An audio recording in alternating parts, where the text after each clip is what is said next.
Every mold story looks a little different, but Christina Greenfield's might sound a lot like yours. When her family discovered toxic mold in their new home, it set off a chain of health issues, hard decisions, and eventually a powerful new purpose.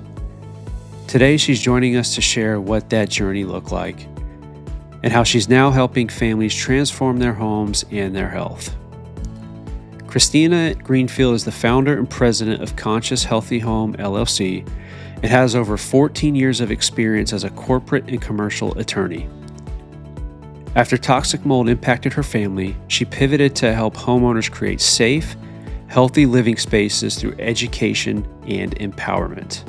Christina holds certifications as a passive house builder and brings a unique blend of legal expertise, technical knowledge, and personal experience to guide families through building, renovating, and remediating their homes. She also serves as vice president on the board of Malachi's Message Foundation, a nonprofit supporting those affected by mold-related issues. We're glad you're joining us today for our conversation with Christina. Welcome to The Mold Show.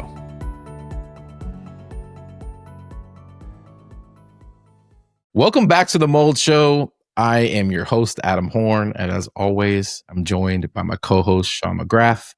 I am a state of Florida licensed mold remediator. Sean is a state of Florida licensed mold assessor. And today, we are excited to have on our special guest, Christina Greenfield. Christina, welcome to The Mold Show. Thank you. Thank you so much. I'm so happy to be here with you guys.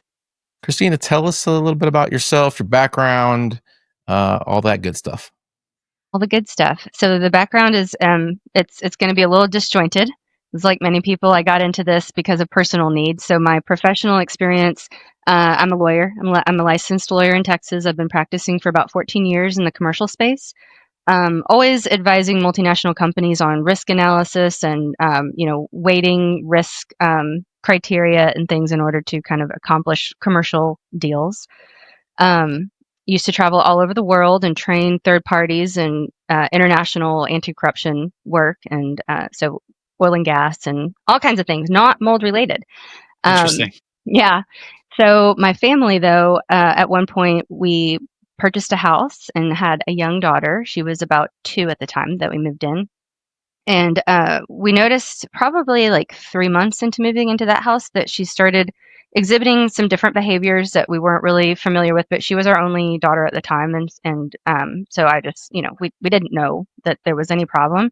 And she went to a little Montessori school. And so, of course, in the Montessori school setting, they don't really put people in boxes. They're just sort of like, hey, you should know that she doesn't really like participating in circle time. There's a lot of what they would call nonverbal frustration because she couldn't really speak well. And so they were like, you should get her evaluated. So we took her to, we got her evaluated in the public school setting, and the public school put her into they said it was non-categorical early childhood something, which basically meant autism, except for those diagnosticians, they weren't diagnosticians, so they couldn't actually diagnose, but they just said, we really think that she's exhibiting behaviors that are associated with autism. And my husband and I didn't really know anything about autism. We were very, very ignorant to that diagnosis. And the only thing that we knew was like a very severe autistic person. And we were looking at our daughter going like, that's not like, we're very confused, So we were like, well, we're going to go to a real diagnostician, and they're going to tell us it's not this. She's just very spirited. She's very, stubborn. She comes by that naturally, And so we went to a diagnostician, Texas Children's, and within a couple of hours, they said, yes, she meets the criteria to be diagnosed with autism. Because she was exhibiting symptoms like she was flapping. So she was stimming. So she kind of like did this with her hands. She flapped her hands.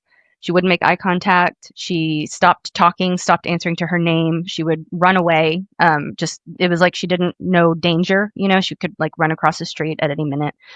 She was very, very sensitive to like noises and sounds. We couldn't go anywhere that like you would typically take kids, pizza places, carnivals, like those types of places we knew that was going to be a nightmare. So we dove into the special needs world, just believing that was, what we needed to do as parents. But I kept telling doctors, I was like, it's really strange because she was meeting her developmental criteria. She was like, I had a spreadsheet, I had a chart, I was tracking it. Again, she was like my first kid. And so I was worried about missing things. I was worried about being a bad mom. And so to me, I was just like, oh, well, this is just validation. This is just validating that I'm actually a bad mom. And I actually did miss all of this. And she needed help and I wasn't helping her, you know. And so I just kept telling everyone. I was like, something happened. I know something happened there. And I just kept saying, you missed it. You missed it. Well, finally, we got connected with a functional medicine doctor. I told her the same thing. I was like, it's really strange. You know, sometimes these behaviors are worse. Sometimes they're better. But she just doesn't seem like she's really not talking. I can't have a conversation with her. You know, I couldn't give her multi-step instructions. She couldn't follow them. I couldn't ask her, how was your day? And it was a terrifying thing because once we got the diagnosis, we went ahead and put her in public school because they had more services for children with autism. And so she went to this special needs public school, and I was terrified because I was like, she can't even tell me how her day was. She can't even tell me if she came home with a bruise. She can't even tell me how she got the bruise. Did you fall on the playground or did someone hurt you? You know, like there was no communication. So it was terrifying. Yeah, just as a parent, just thinking about that is certainly terrifying. That had to have been just scary for you and your husband. Yeah, we were absolutely terrified. And then right before we got the diagnosis, I had another baby.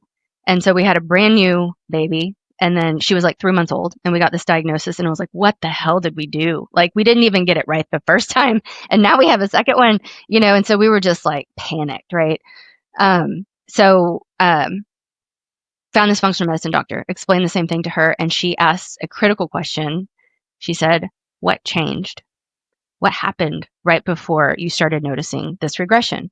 And I wasn't cued into any of this of how, you know, how she could be impacted by her environment. And like a little side note, you know, I guess I was practicing for like, let's see, it was like 10 years ago now. So I was only practicing for like 5 or 6 years by that point. But I was like, oh, we're in the house that we bought was like a goal house. You know, it wasn't a brand new house, but it was a house that we were like, ooh, we made it. Like, This is in a great neighborhood that's at the very top of our budget. I mean, honestly, again, looking back, I was like, we shouldn't have bought that house. Like we were too stretched to begin with, much less, you know, the need to maintain it. Right. So few bad decisions in. Um, and, so she said, what happened? What changed? And finally she kind of like helped me understand what she was asking. And I was like, oh yeah, we did move into this house, but it's a beautiful house. It's like the most desired neighborhood. It's a great place. It's a corner lot. It's a cul-de-sac, you know, like all of these things. And she's like, well, I'm not saying it's the house, but let's check the house. Cause now it's COVID time and everybody's spending more time at home. And I'm like, I don't understand all these therapies. We're doing occupational therapy, physical therapy, speech therapy, all these therapies. And she's not making any progress. And it was never that we were trying to remove the diagnosis, but she seemed to be in so much pain, like screaming. She would wake up screaming every night. You know, she was so frustrated. She was always crying. I just remember so much screaming. It was just so much screaming all the time. And that's not like, as a parent, we're programmed to make that screaming stop, you know, like the screaming is like the signal that, you know. And so, so my husband and I were just like on edge and we were just confused and we were just felt useless. So that's what we were trying to figure out. Is there something we can do? And I was thinking food. Like I was like, there's got to be it's something we're feeding her. Maybe it's the dyes, you know, I mean, I don't know. And so that's what we were pursuing with this functional medicine doctor. And she was like, you know, she did recommend removing gluten and dairy immediately just because she explained to us these were highly inflammatory foods for some people. And so she was like, you know, can't hurt, right? So that's something that you can try pretty quickly, pretty easily. And so we removed gluten and dairy. And within a few weeks, she slept through the night for the first time in years. And so we were like, wow, we're on the right track. Okay, something, you know, because when I had the new baby, I stopped nursing and so we were like replacing the nursing milk with milk. And we were giving her like whole milk, like bottles and bottles and bottles of whole milk because she just never seemed to regulate. You know, we were trying to calm her down. We were like, this is soothing. Yeah, more milk, more milk. We were just making it worse and we didn't know.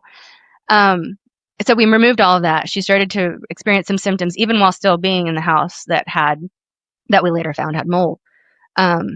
And then, you know, test the house. So we tested the house, we did a dust test, and then of course we had inspectors come in and verified that the house was highly contaminated with toxic mold. Lots of I think aspergillus was the main mold that we had in the house. Of course, it was a smorgasbord as it usually is, but it was hidden. It was totally hidden. So it was nowhere to be seen, nowhere to be smelled. I mean, we asked so many people. We're like, did we just get used to the smell? We didn't smell it. Like, did we have that house that you walk into that you don't tell the people that it smells bad? Like, was Right. that like were you all just lying to us? We had like broccoli in our teeth and you weren't telling us. Like, what is And everybody said no. We also couldn't smell it, and it was in the HVAC, so totally hidden from us. And I don't to this day I don't know why we didn't smell something, with it being as contaminated as it was, but it was not noticeable to us.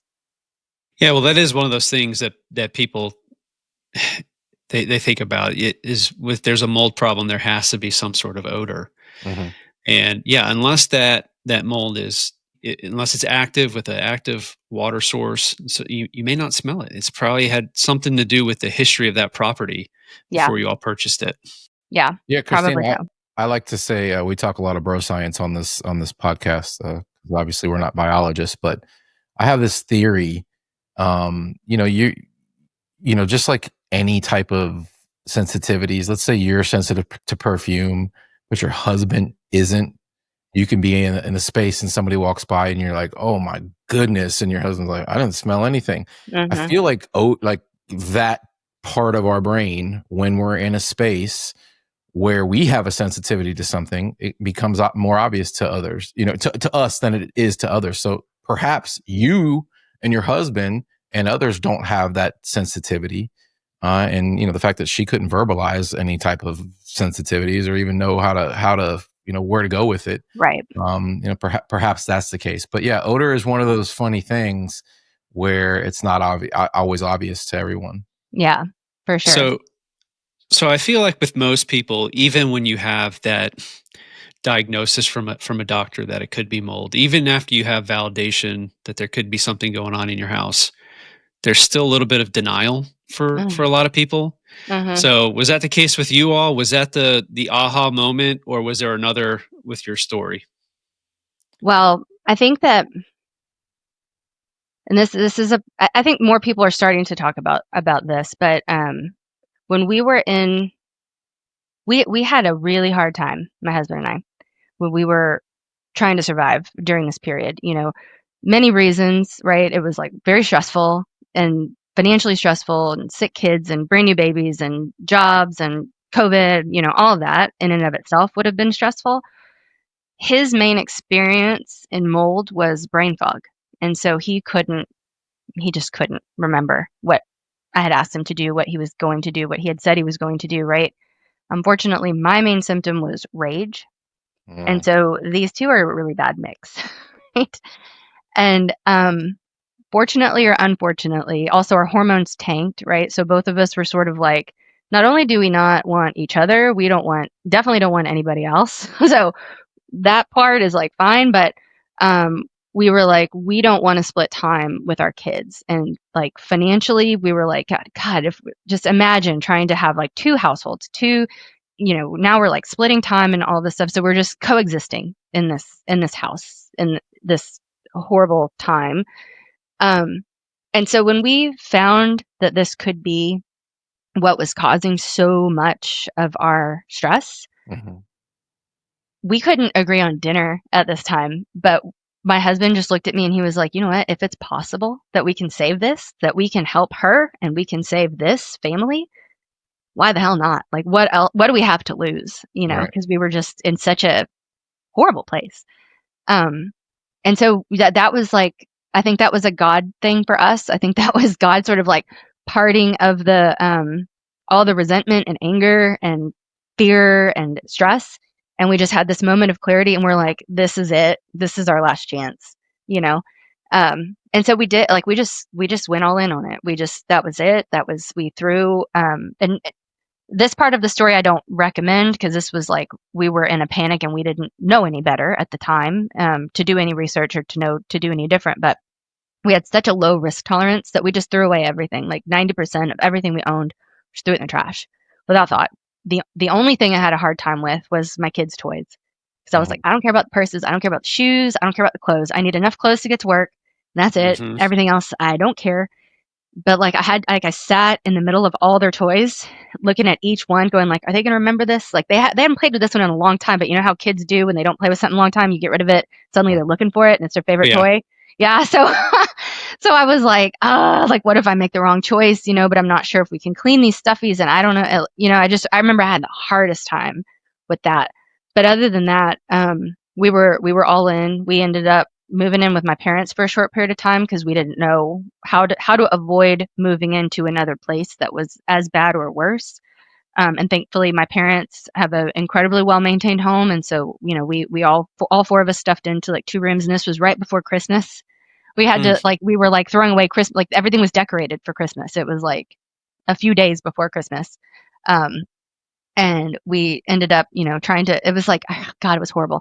Making Christmas magical and losing everything at the same time.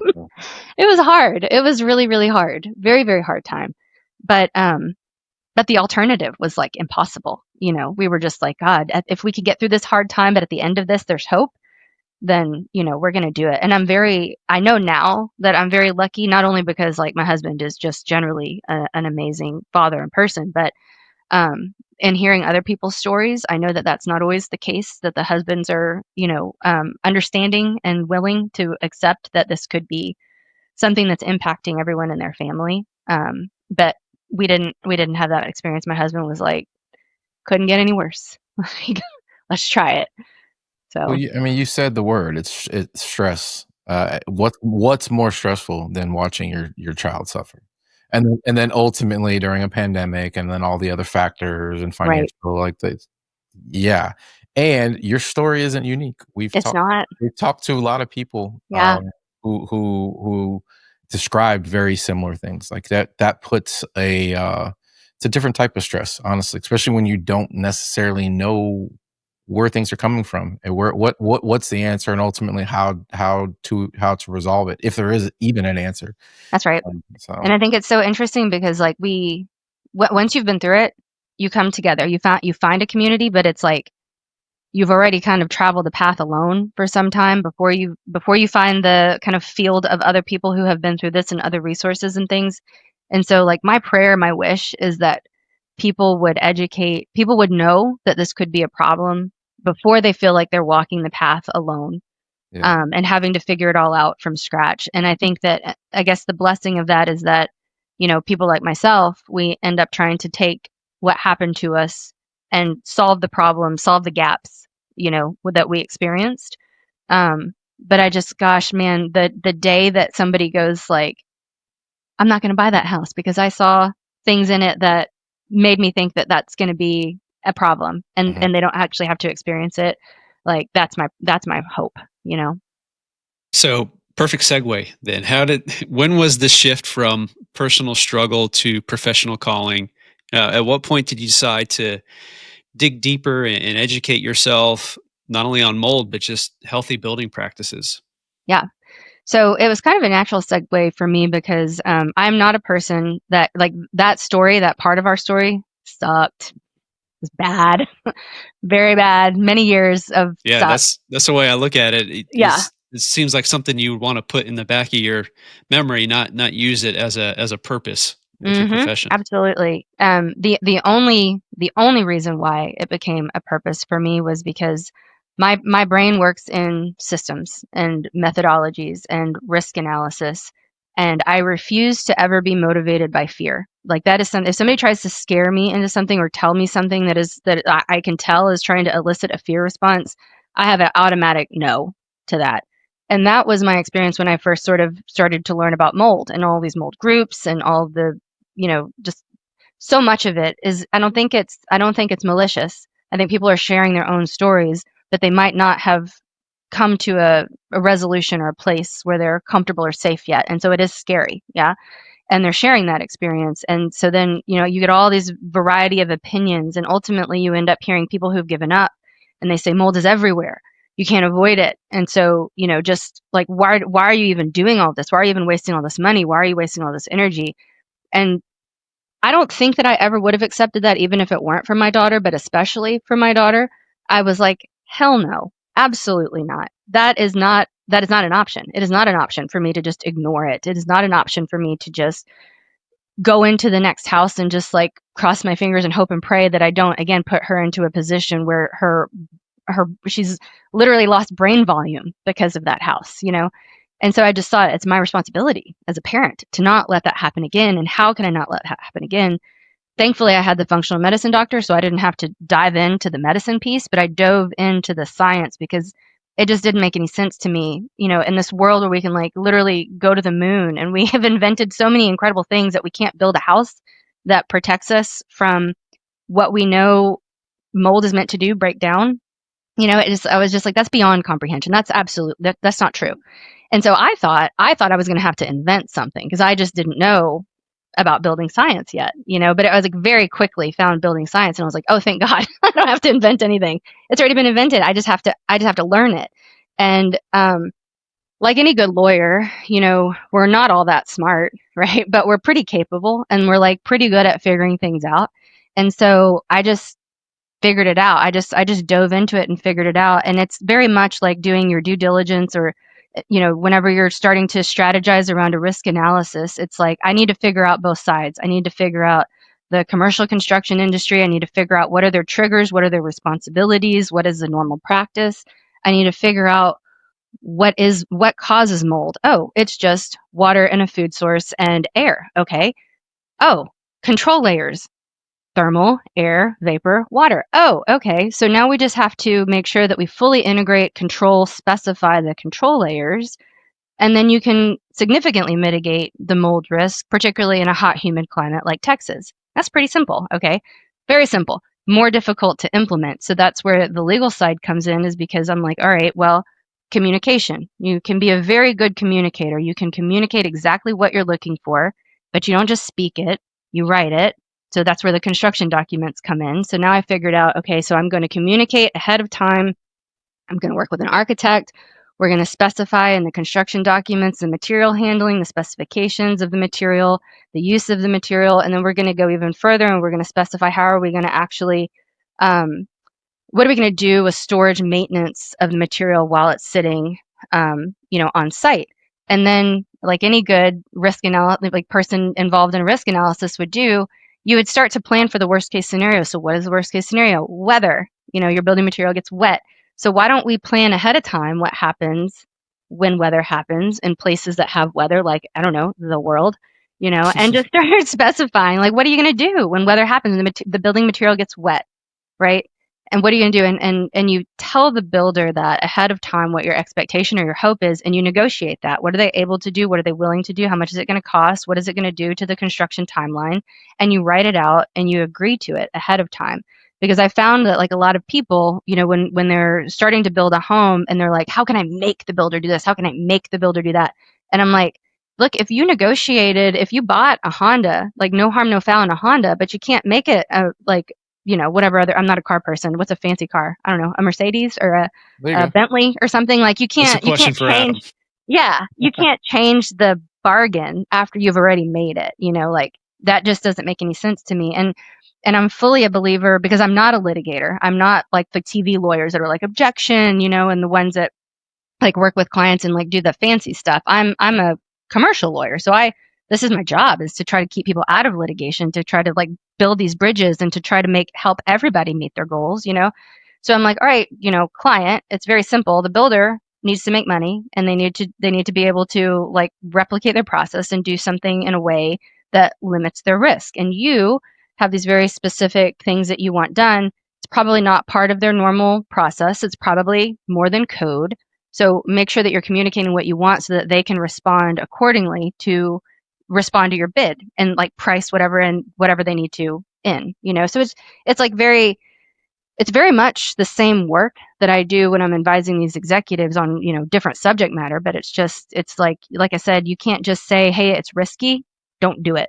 You know, you have to like be able to build that bridge and help people come together so that everybody can find something that they need and want in a way that actually makes sense for the environment. So when I was doing that, starting to advise people, because I went and got like passive house certified. I'm a certified passive house builder. So that was where I got a lot of the information in the network to help me understand, you know, what are control layers? What should it look like? How do we redline architectural drawings? How do we make sure that we haven't missed anything? What do the flashing details need to look like? What's a good level of detail for architectural drawings? These types of things. And the network, the Passive House network, is absolutely incredible. Everybody is so willing to just help you learn. Like, everybody wants to just kind of elevate the industry, very similar to like what you guys are doing with bringing people together on your podcast and stuff. Which I think is like, that's always a group that I want to be a part of. If we're sharing information and we're trying, like, there's enough work out there for everyone, Exactly. and we can all elevate by sharing, right? So I love that community. And then of course, building materials like interiors. That's where many people are very interested in their interiors, low tox, no tox. So I got certified from the Parsons School of New York, a healthy building certification, healthy materials building certification, and then the Building Biology Institute. I did some coursework through them as a building biology advocate, which really helps you to like learn how to, I think, spot some of the issues. But I think Passive House helped me learn how to actually specify how to fix the issues. So what I was really encouraged though is like, the information is out there. Like, I don't have to invent anything. Nobody else has to invent anything, and it's learnable. So then the next thing is like, normally in my day-to-day work, my legal work, I'm working with engineers, brilliant people who know all the things about all the things. And I don't have to know all the things about all the things, because I just have to be able to like write the words to make the construct of the things being done, right? So I happen to be really good at taking difficult information and distilling it in a way that's like deliverable, repeatable, measurable for the average person. And I was like, well, I'm the average person. I could have used a me, back when we were trying to figure out how to find a healthy building environment. And so then I just started doing it for other people. And then the next kind of iteration is that people started saying, well, I don't want to build a house, or I don't have the money to build a house. I need to find a house that's, got pretty good bones and that I can make work for my family. And I need a realtor. Help me find a realtor that can help me find a healthy home. And I was like, well, there's nothing out there. Like, there are green building certifications, there's energy efficiency certifications, but there's not anything that's like directly related to this, And then I started talking to realtors, and I was like, hey, what's the hang up? Like, what's the problem? What causes you not to want to go after this niche market? Because there's a whole bunch of people out there who are looking for realtors for this purpose.